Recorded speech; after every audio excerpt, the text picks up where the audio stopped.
디톡스 챌린지 실천반 11일차 오늘 시작합니다.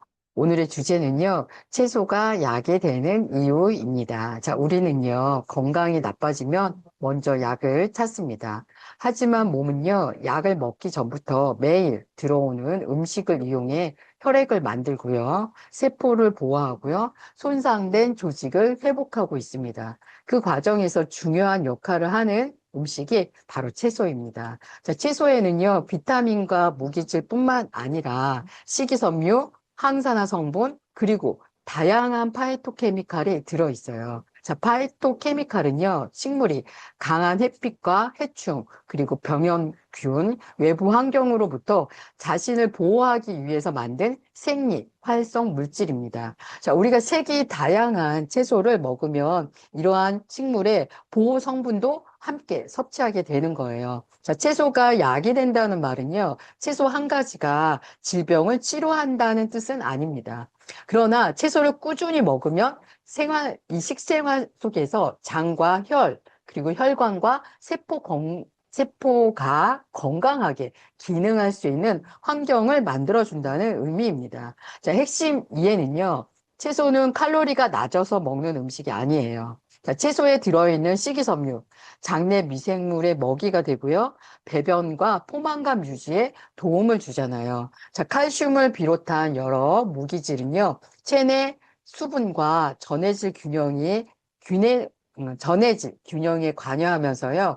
다양한 항산화 성분은 산화 스트레스로부터 세포를 보호하는 데 크게 도움을 주고 있습니다. 또한 색깔이 다른 채소마다 함유한 식물성의 영양 성분도 다릅니다. 따라서 특정 채소만 반복해서 보다는 제철 채소를 여러 색으로 다양하게 먹는 것이 중요합니다. 자, 11일차의 지금의 변화는요. 실천하면은 우리 케이트 오브 다이어트를 실천하면요. 입맛이 조금씩 달라지고 있을 겁니다. 자, 예전에는 싱겁게 느껴졌던 채소의 맛이 조금 더 선명하게 느껴지고요. 과도하게 달거나 기름진 음식은 오히려 부담스럽게 느낄 수 있습니다. 자, 배변이 규칙적으로 변하거나 우린 바나나 공장이라고 얘기하죠. 자, 식후 속이 가볍고 포만감이 오래 유지되는 분도 있을 겁니다. 자, 이것은요, 몸이 자극적인 맛에서 벗어나 자연식품의 맛과 영양에 적응하는 과정입니다. 자, 반대로 아직 채소가 낯설고 단 음식이나 기름진 음식이 생각나더라도 실패가 아닙니다. 네, 걱정하지 마세요. 입맛도 반복을 통해서 바뀝니다. 자, 지금 몸 안에서 일어나는 변화는요, 채소의 식이섬유가 장내 미생물에게 먹이를 충분히 공급해 주죠. 그러면 장내 미생물이 이를 만들어서 여러 대사 물질을 통해 장 점막 환경을 유지하는 데 도움을 주고 있습니다. 자, 채소를 통곡물과 함께 충분히 섭취하면요, 음식의 소화와 흡수가 완만해져 식후 혈당이 급격하게 오르는 것을 줄이는 데 도움이 되는 겁니다. 자, 채소에 함유된 항산화 성분은요, 몸 속에서 일어나는 산화 반응을 하고요. 세포를 보호하는 데 관여합니다. 자, 한 끼의 채소가 즉시 약처럼 작용하는 것은 아니지만 채소를 먹는 하루가 쌓이면은 몸의 대사 환경은 조금씩 달라질 수 있습니다. 자, 동물성 식품 중심의 식단과 초가공 식품의 영양에 대해서 오늘은 한번 이야기 볼게요.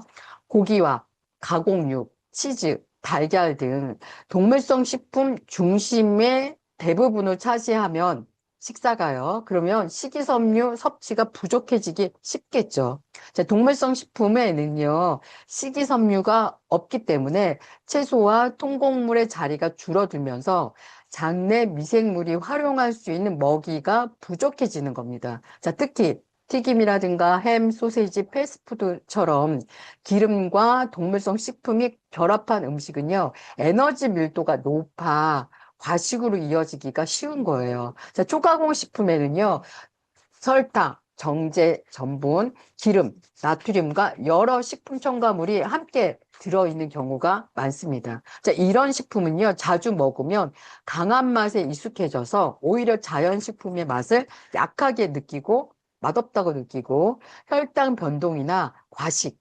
그리고 장내 환경의 불균형에 영향을 주는 겁니다. 그래서 단순히 채소를 조금 추가하는 것만으로는 부족하게 되는 거죠. 자, 동물성 식품의 식사와 초가공 식품의 비중을 줄이고요.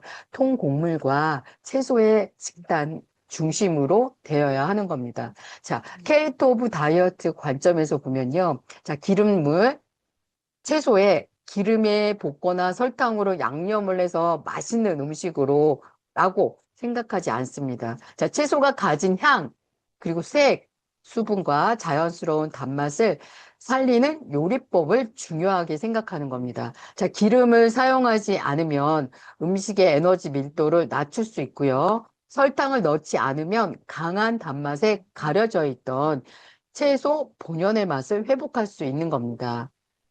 자, 동물성 식품 대신 콩류와 통곡물, 채소를 중심으로 먹고요. 초가공 식품과 대신 제철 자연식품을 선택해서 식이섬유와 다양한 식물성 영양 성분을 함께 섭취할 수 있는 겁니다. 자, 채소가 약이 되려면요. 한 번, 두 번 많이 먹는 것이 아니라 매일 식탁에서 중심이 되어야 하는 겁니다. 자, 오늘의 실천 알려드릴게요. 자, 첫째, 오늘 식탁에 5가지 3개 채소를 올립니다. 채소탕 아시죠? 자, 두 번째, 식사는 따뜻한 채소탕이나 채소를 먼저 먹기 시작하는 겁니다. 세 번째, 채소를요, 기름에 볶거나 설탕으로 양념하지 않고 요리한다. 네 번째, 동물성 식품과 초가공 식품 한 가지를 채소 요리로 바꾼다. 자, 마지막 하나.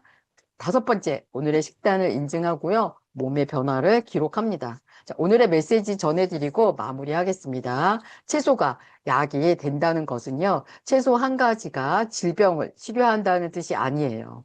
매일 다양한 채소를 먹는 식생활이 장을 살리고요. 혈당을 안정시키고요. 혈관과 세포가 건강하게 기능할 수 있는 환경을 만든다는 뜻입니다. 자, 오늘의 채소 한 접시는요. 지금의 배만 채우는 음식이 아니라 미래의 몸을 지키는 생활 속 처방입니다. 자, 혹시 주변에 몸이 예전 같지 않다고 하면서도요, 그 이유를 찾지 못하고 계신 분이 계신가요?